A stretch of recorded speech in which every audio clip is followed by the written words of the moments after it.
welcome to Care Lab. Hi. Hi, it's Carla. Hey, I'm so glad to see you guys. hey, how are you? Doing great this morning. I'm so happy that you're here with us today, Lisa. I just before we dive into anything, I want to let folks know how great you are, and how excited we are to have you here today. So, real quick introduction. So, Lisa's worked in the field of aging and elder care for over 40 years, which you cannot tell from her skin, which is flawless.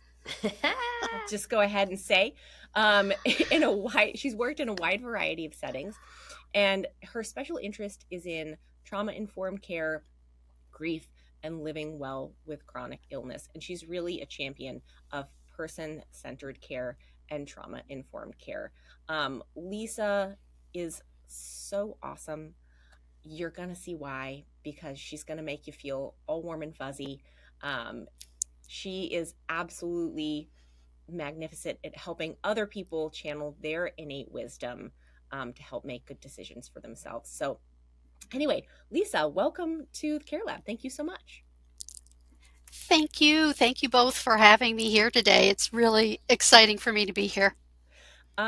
So before we get started, I have a quick question for you both. So Fridays are usually our recording days, but so Fridays, they're either like, I think people fall into two categories. People either buckle down and like get work done on Fridays because maybe they don't have as many meetings scheduled or something like that, or they're like, whatever, I'm checking my email twice today, and other than that, the weekend has begun. Which category do you fall into? It's a great question because my Fridays for months and months have been like work, work, Mm. work. And today, after we're done with our chat, I think we may actually go see a movie and just be like, Yes, ah. That So sounds it's wonderful. going to be a day off today. That's good. That's so good. It's so important to find that time when you can. absolutely. I would say that Fridays are work, work, work because I want Saturday to not be work. Mm-hmm. So I use my babysitting hours very wisely. So I try hard to get all the work done so that then I can not work so much when they're around. Yeah, Friday is also a work, work, work day for me. For me too. I had this notion once that I would take Fridays and I would work a little bit less so that I could kind of do like things around the house to get house in order for the weekend, so I don't spend my whole weekend, Cleaning the doing, house. yes, exactly, because that's not Hmm. that much. That's not a weekend. Just FYI. Listen, I understand. Um, but yeah, so that notion has gone out the window. Mostly I just work. But I always, here's the thing. My thing is on Friday afternoons, right when I'm supposed to go pick up my kids, that's when I have my best ideas. And I'm like, dang, Time to go. time to go. So then I end up like back on my computer at some point, like tapping away and working till late. But such is life. You have to catch those ideas when you have them, though, right? Yes, because the creative juices are not always flowing, and or sometimes like you're just not always in the right motivational state to get things done. I wish that happened to me on Monday mornings, but Never seems to line up quite right, huh? no, no, Mm-mm. not really. Monday mornings, I'm just trying to, make it just like everybody else. Just trying to make it. Um, so should we jump right in here? We have a really kind of juicy topic to talk about with you today, Lisa, and that is boundaries in caregiving. It's something that is talked about a lot, but I think a lot of folks really struggle with. Maybe we could start by just a quick discussion of like what do boundaries even mean in this context? Yeah, I've heard for years that, caregivers need to set boundaries, set healthy boundaries, and nobody ever really explained exactly what a boundary is or how they work or how to set them. So I really started to dive deep into this, especially when I had my therapy practice. So because it's such a big issue, right? So a boundary isn't just a wall. And people think of a boundary as a fixed limit to something, something sort of permanent that keeps things out, right? I think that's often what we think of when we think of a boundary. But I heard this wonderful metaphor one time about boundaries that need to be flexible, that they open up and they close maybe multiple times a day. Mm. And that when they open and close, that's both to keep some things out, but also then to keep something in. There's always something that if you say no to something, you're saying yes to something else, right? Mhm. Excuse me. So boundaries need to be flexible. And the example I give for this is, say you wake up Monday morning, right? And before you're really ready to see other people or jump right into work, maybe you're the kind of person who needs a cup of coffee. You just can't face the day without that coffee. So you may not even be aware that you set a boundary on your day or on that time, right? You don't maybe even get dressed yet. Maybe you don't answer your phone for a while. Maybe you don't unlock your door. Those are all boundaries that allow you the space and time to sort of gather your energy, get your caffeine, pull yourself together. You're saying yes to that time to yourself, but you're saying no to the public. And then when you're ready, and for those who are listening, I'm sort of putting my arms up in front of me. I think of this as like a ballet move, right? So you're making a circle with your arms. And when you're ready, you open that circle up and you're ready. It's like, welcome day, welcome people. You Mm-hmm. can come on in now. You may unlock your door. You may turn the ringer back on your phone. You've had your shower, you're dressed. So there's a different kind of boundary, but now it's open. Later on in the day, you might need to get some work done. You need to even take a nap, close your eyes for a few minutes. The boundary can close again. Lock the door, close the drapes. If you're taking a nap, pull the blanket up over your shoulders. Whatever you need to do to get that, it's a form of self-care, right? To set that boundary, to keep other folks out, keep other demands, questions, demands on your time, energy, and whatever out so that you can take care of yourself. The taking care of yourself goes two ways because sometimes we're opening ourselves to friendship, to love, to help. So the point I just want to make about boundaries is it's not a fixed wall, and we open it when it needs to be open to let something in, and we can close it to keep something out and to protect something. So that's sort of a quickie way that I think about boundaries. And we get into trouble if we keep our boundaries closed too long or open too long when they really should be closed. And we can talk more about that. That's such an Yes. interesting definition to me because I would have never called it that. And I would be the person that says, like, I understand what boundaries I have to have, and this is the wall I draw at this thing or at this decision. Mm. But what you're describing is much more like what the scientist in my brain says, like the blood-brain barrier, right? And so, like, there's this thing that goes around your brain because, of course, your brain is the most important thing in your body to protect, right? And so, even though you got an immune system and you got all this other stuff going on, there's a special layer around your brain that only lets certain stuff come into your brain space, and it keeps basically everything else out. But it's not a wall, it's not the skull, it's a membrane that does let some things in. That's why some medications work, because they come in a way that your blood brain barrier allows for it to come in, and then it impacts your brain and it keeps all the other stuff out. And like, if it didn't do both ways, it wouldn't work.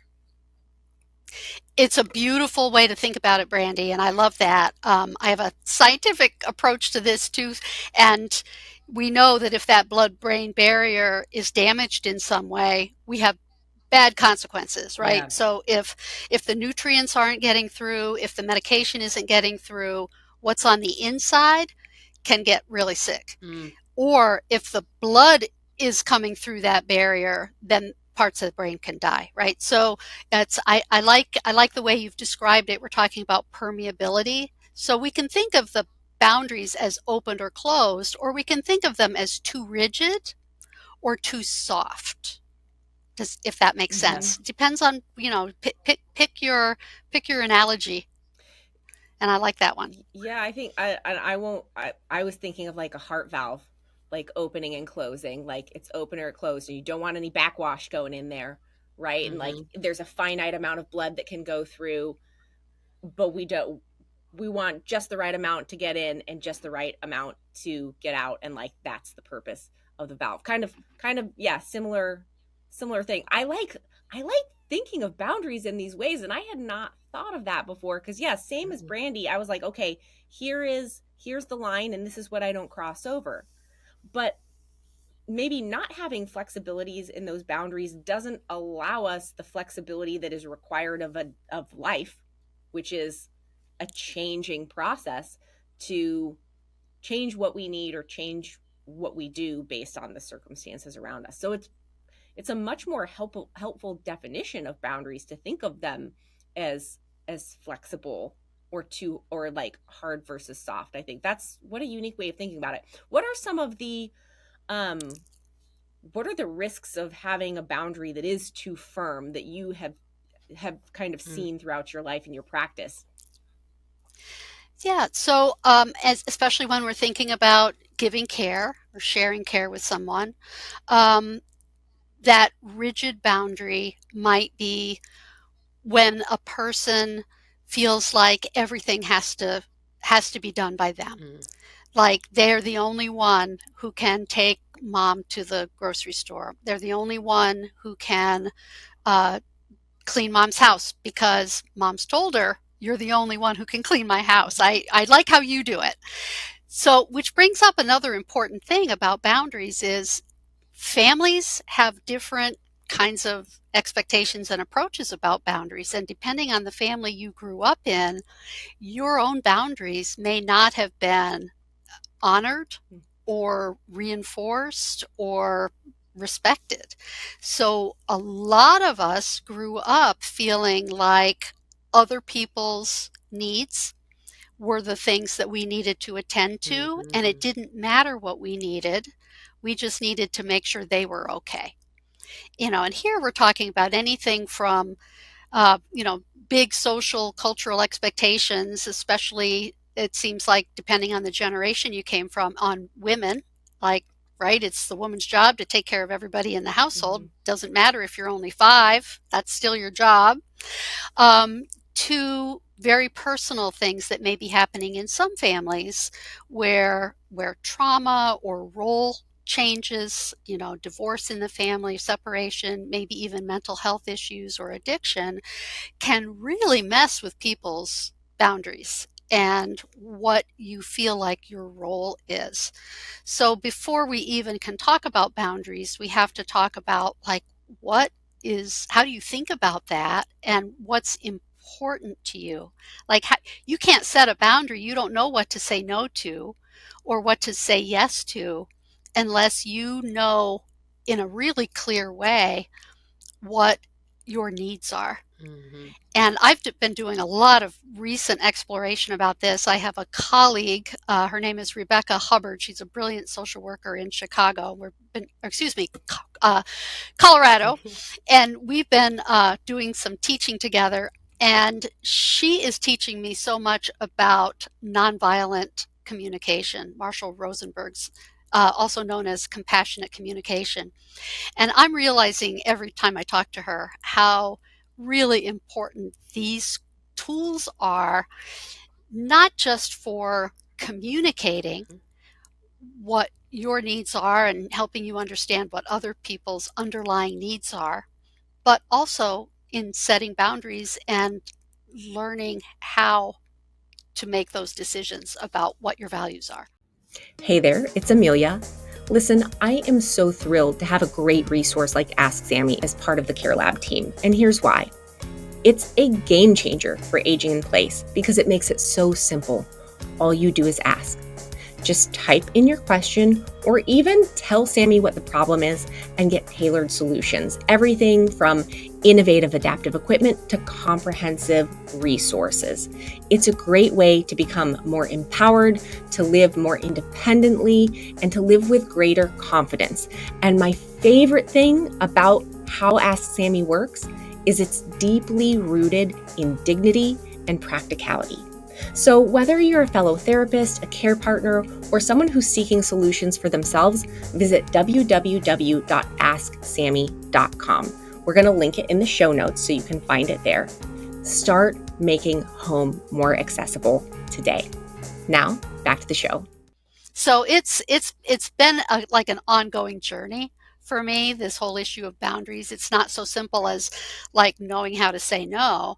It's also about knowing what you value and why that's important, and if what you value is taking care of other people, even if it's making you really, really sick, or if it's bankrupting you. Let me give you an example. Um, Imagine the person, and this does happen, who whose boundaries are so wide open or so soft that when a parent says, I'm going to spend money and I'm going to spend your money, and it doesn't matter that you can't pay your own mortgage, I'm going to take your credit card and I'm going to spend money. And that person who is a caregiver can't say no, then that needs to be looked at, right? Mm-hmm. Because real harm is happening there. Mm-hmm. So those are the things that I get involved with because of my work with support groups or my work with psychotherapy.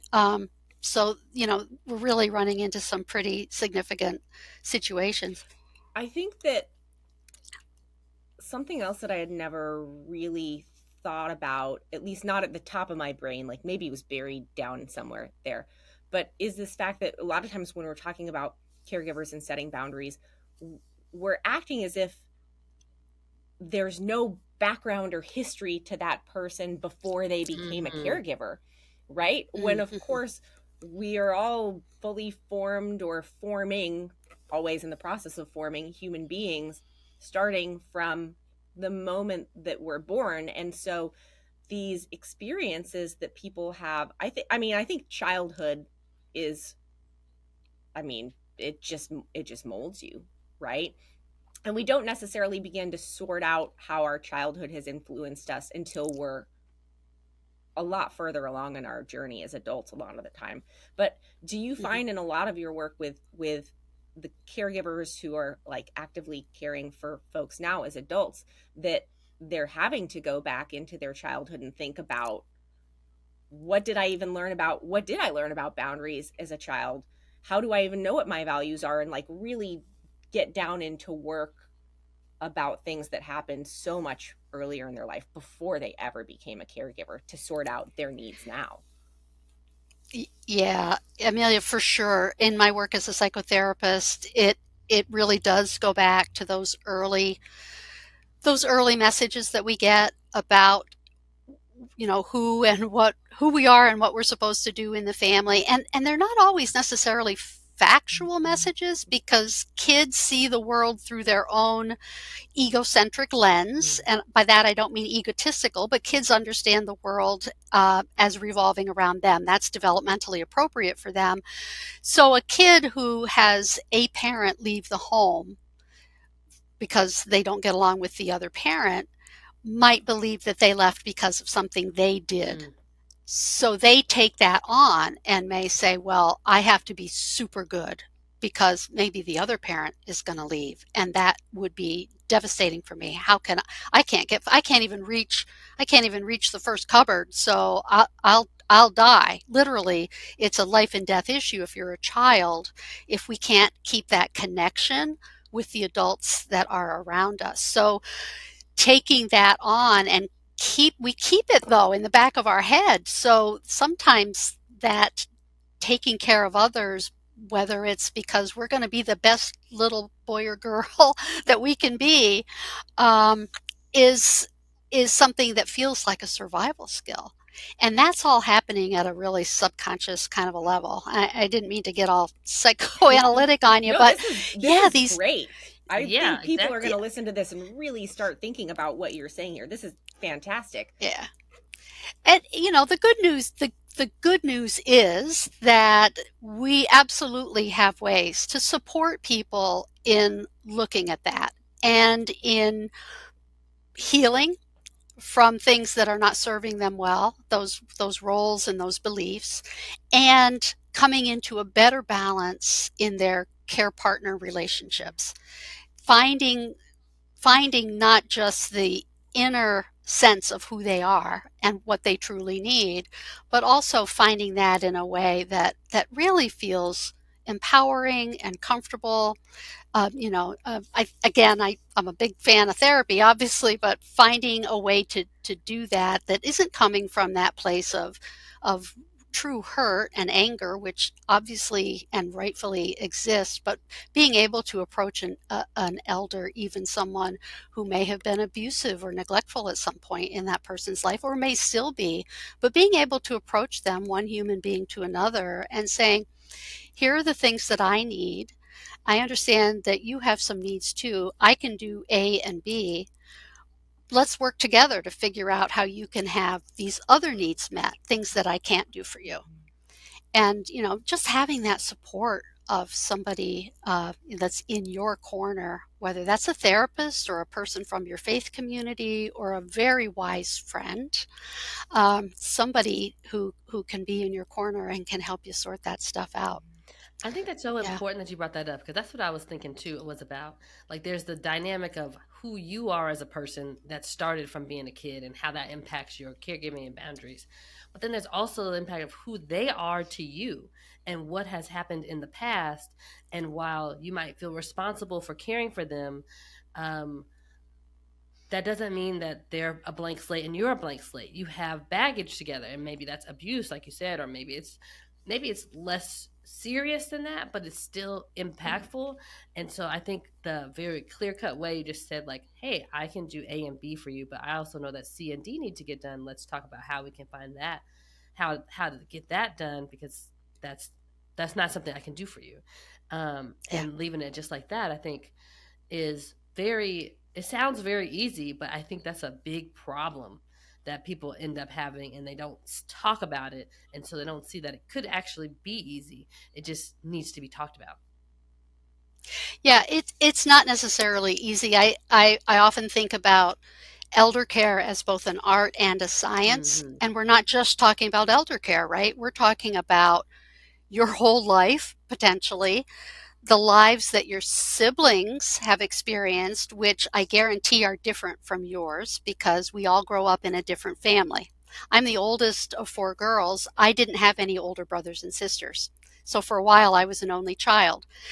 The next younger sister had a very different family than I did and different relationship with our parents, Mhm. and so on. And did we all take on different roles depending on those relationships? Mhm. And then the parent themselves, and Brandy, you bring this up and you say it so beautifully, they have their baggage from even before you were born, plus, they might have been 20 something when they had you, and now they're 80 and they're a different person than they were when the things that were happening that you felt hurt by Mhm. happened. Mhm. And they may be aware of it, they may not be aware of it. I mean, it's very unique and it's very specific to each family. And I do want to say it's really common.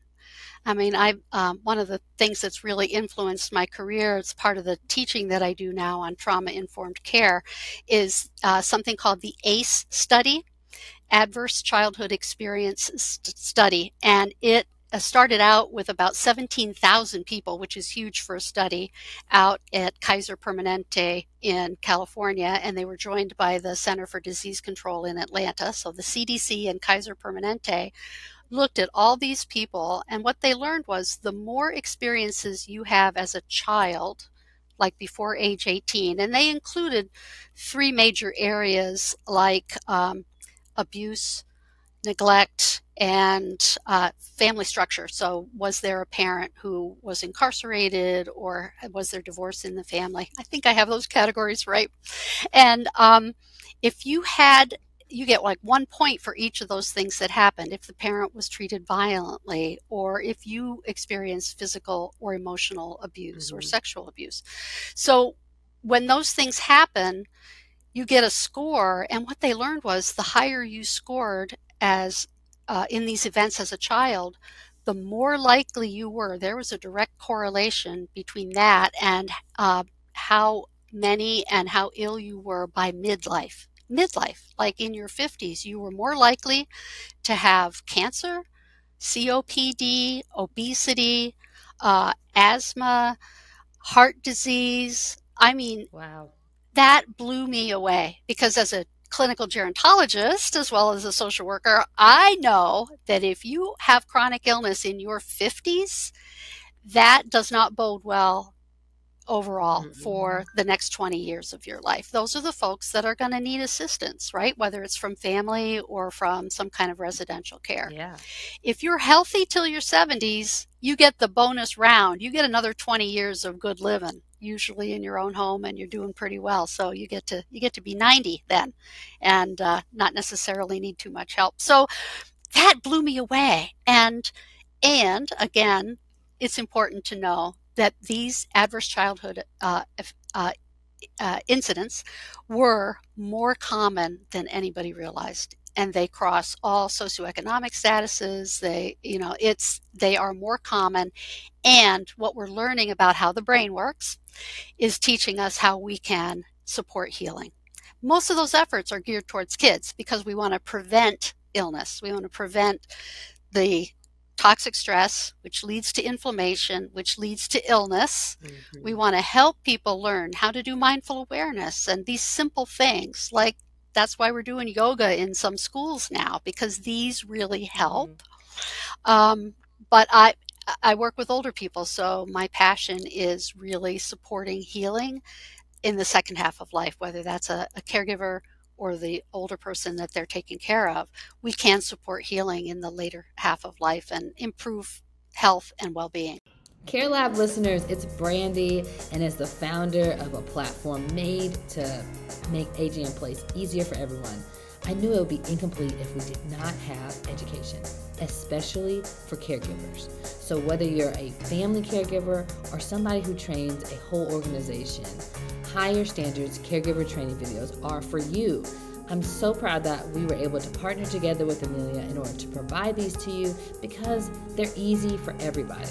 You get great occupational therapist-led training on topics like transfers and how to care for someone as they age, or maybe as things change when you have Parkinson's. So no matter if you're the loved one who doesn't know exactly what to do next because things are getting different, or if you're a professional who trains caregivers that go into the community and you need some quality education, you get both from Higher Standards Caregiver Training. And you need to check them out at higherstandardscaregivertraining.com.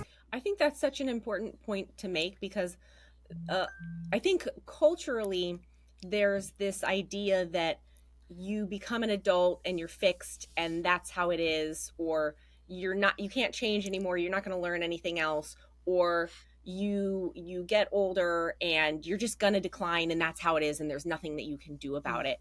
And I have found through my own life and my own clinical practice that absolutely that nothing could be further from the truth, that we still have the capacity to improve and learn and change if we want to as we get older. So, even though this stuff may have happened before, we can still do the work to make improvements, and those improvements can matter. It matters. Yeah. Yeah. Yeah. Yeah. Absolutely. I'm with you 100%, Emilia. I'm a follower of Dr. Bill Thomas. He is a global speaker on the whole issue of elderhood and an anti-ageism speaker, and he's written some brilliant books on this topic. And he talks about elderhood as a distinct age of life and the developmental stage where growth continues, and that there are distinct tasks developmentally of that stage of life. And we can talk about, like, when does that start? Human beings are so diverse. By the time they, as we age, we're more different than we are alike. But it's a fascinating way to think about it, and it goes against that what he calls the declinist view of aging. It's not just about decline alone. There's brilliant growth that happens in that stage of life, and it's honestly, it's exciting. And for me, it makes it all the more important and almost urgent for people, because I think if you look at that stage of life and what the tasks are, if you look at Erickson's 8 stages of development, and he talks about the final stage being integrity versus despair, we naturally do life review at that stage of life. And we want to know, hey, was I here for a reason? Did my life have purpose? Does it make sense? If it doesn't make sense, I have sat with people who just are in despair at the end of their life, and they struggle. It is a horrible way to end your life. But if you can look back on your life, and sometimes you need support to do that, and say, yeah, I made some crazy mistakes, and this is what happened, but here's what I learned. It does hold together. Then I think you're ready to go on to whatever you believe the next stage might be, whether that's just the end of a life well lived, or you believe there's something after this one. So we obviously, our focus on Care Lab is we think about caregivers and the caregiving experience, but I think what you're talking about is equally relevant to people who are receiving that care, to the other half of the care partner equation, because if you are receiving care, you still have a past life. You've got all that baggage. You have your own boundaries that affect the care that you may or may not receive. You're maybe even more actively in that life review process, right? Do you work with a lot of folks in on the other side of the care equation who are receiving care in the care partnership too? Yeah, I throughout my career I did. I'm retired from my Mm. private therapy practice right now, but that I have always focused on sort of that two that double pronged thing. I always worked with caregivers, excuse me, but then also with people who were older themselves and were receiving care. And it's so interesting you ask that, because for like decades they felt like two different jobs. And this concept that I talk about of care partnership, which comes from the Eden Alternative, which Dr. Bill Thomas co-founded, brings those two things together and talks about how they describe or define care as anyone or anything that helps another to grow. So when we think about care that way, we're not just talking about treatment or care of the body alone. We're really talking about learning from each other. And it means that um, not just elders or somebody who's accepting care, doesn't have to be an older person chronologically, but anybody who's accepting care from us is receiving it, or that the caregivers just are pouring out the care. That's how people get their boundaries out of whack, right? That's how caregivers end up feeling depleted. And it's how people who are receiving care are like inundated, and they don't have opportunities to give back. And for years, I heard caregivers on one side of the equation saying, I'm so exhausted, all I do is give, give, give. And I heard elders saying, I'm so bored, I'm lonely, I'm helpless, the three plagues of the Eden Alternative, and nobody will let me do anything, and I have no worth anymore. And when you bring those ideas together and you talk about care in this different way, you recognize the potential for care partnership. Yeah. And care partners then, it instantly changes everything. Care partners can learn and grow from each other. And it means that anyone, no matter what apparent limitations they may have, has something to teach you. You have something to learn from that person. And it's a beautiful way to shift the dynamic and even the playing field. So yeah, I love working on both sides of that fence for sure. Yeah, I think That's so interesting to hear it come from you from that way, because that's the same thing that I feel like I've experienced in my career too. Is that, as an OT, it's our job to help people be as independent as possible doing their everyday things. And so we have very intimate conversations about what is it that you want to be able to do, and let me help you do that. And so when I'm talking with the individual, they're saying exactly what you said, which is, I want to be able to do X, Y, or Z. Nobody's letting me do anything. I'm safe. I can go to the bathroom on my own, or whatever the thing is. And on the other hand, or sometimes like behind them, but in my line of sight, the care partner is back there like, no, they can't do that. I don't want them to do this. Don't let them do that. It's unsafe. And like, there's such a dichotomy there, but they're supposed to be working together. And even just the simple shift of the language from caregiving to care partnership is really important. And because when you get the language right, it guides the rest of the thing. And so if we think about it as being partners and working together, then maybe we can say, okay, you're not safe getting up and walking to the bathroom on your own. But once I get you in there, I can definitely shut the door and let you do whatever. And then just holler for me when you're ready for me, instead of me standing over you or like having a bird's eye view. I mean, staring at you the whole time you're trying to do it, as an example. And now we're working together to get the job done instead of, and we both feel happy about that, because one Yeah. person gets some independence and the other person gets some sense of safety.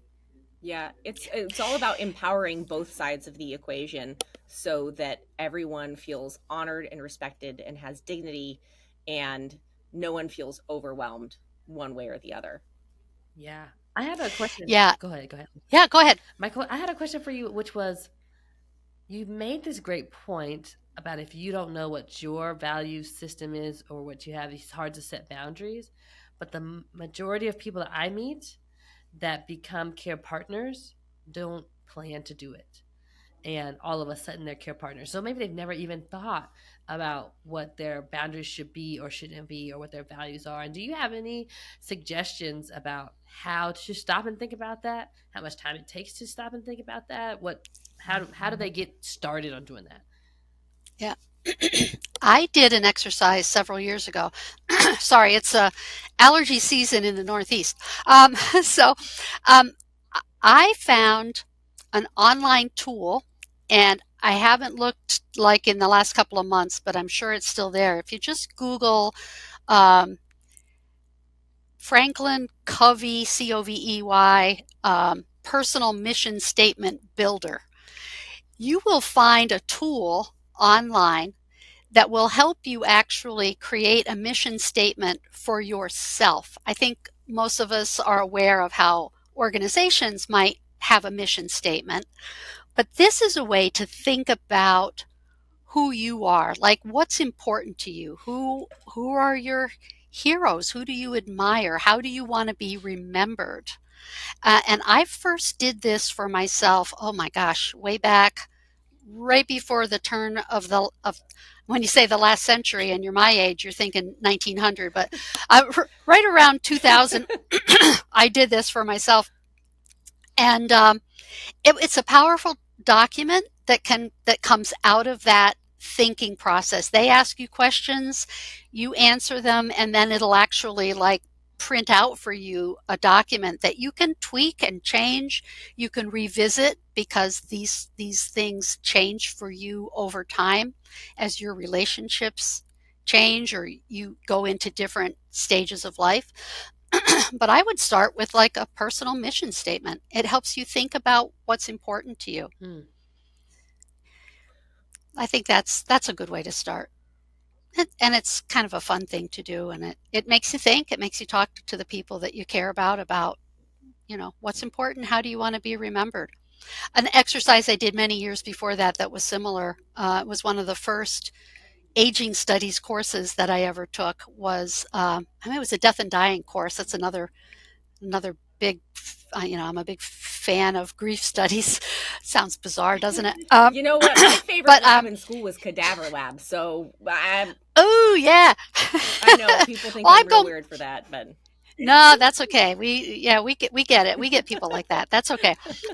Was writing your own obituary. Like, how do you want to be remembered?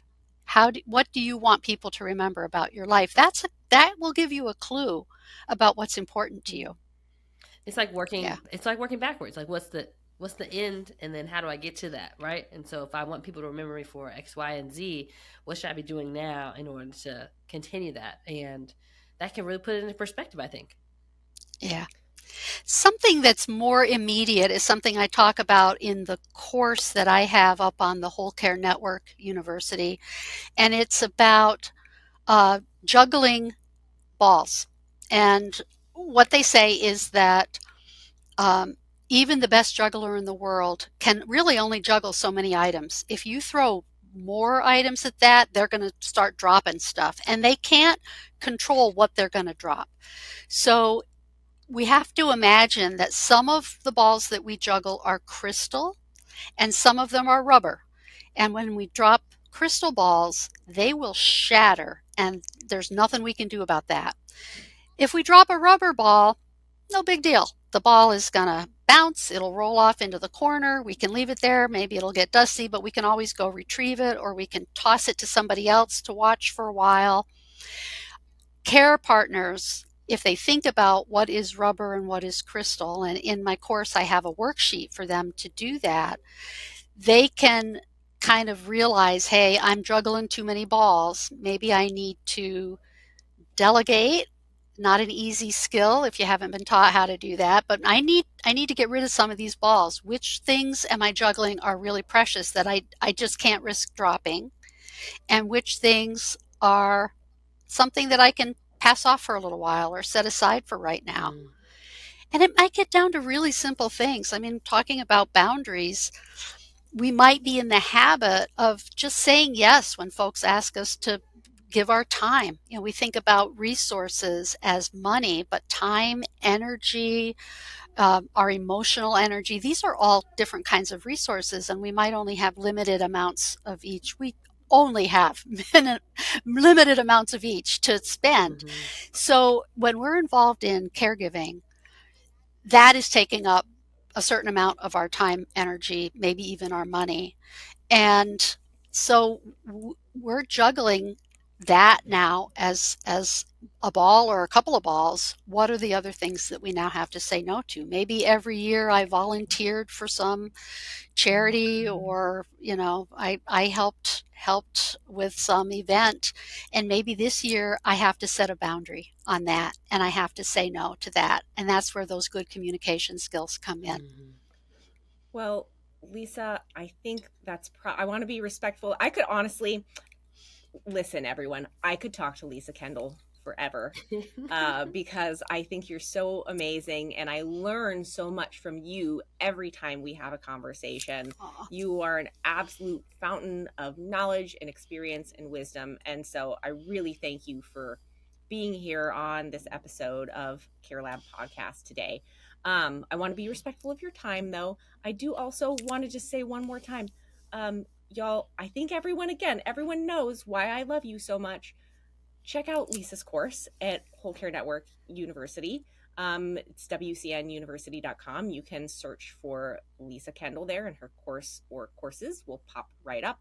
And you can see why they are so incredibly valuable, because Lisa herself is a diamond. Amazing. She's one in a million. So thank you so much for being here today. We really appreciate you taking the time to come on and share your knowledge and experience with us. Thank you both. I really love that you invited me, and I enjoy talking with both of you. As you can tell, I'm passionate about these topics, and I could keep talking for like ever. Well, So we'd love to have you back again to kind of dig deeper into some other topics for sure. So listen, you name the time and the day. We'll be there for you, Lisa. well, thank you. I'm here, and I look forward to talking with you both again, and to your audience. So thank you very Well, I much. hope that you enjoy your movie this afternoon and taking your Friday off. Care Lab podcast listeners, if you enjoyed this episode, please make sure that you are subscribing to the podcast. Share it with folks who could benefit from it. Like and follow us. That way you're making sure that you get notified as soon as a new episode drops. Thank you for listening, and we'll see you next time at the Care Lab. See ya. Bye.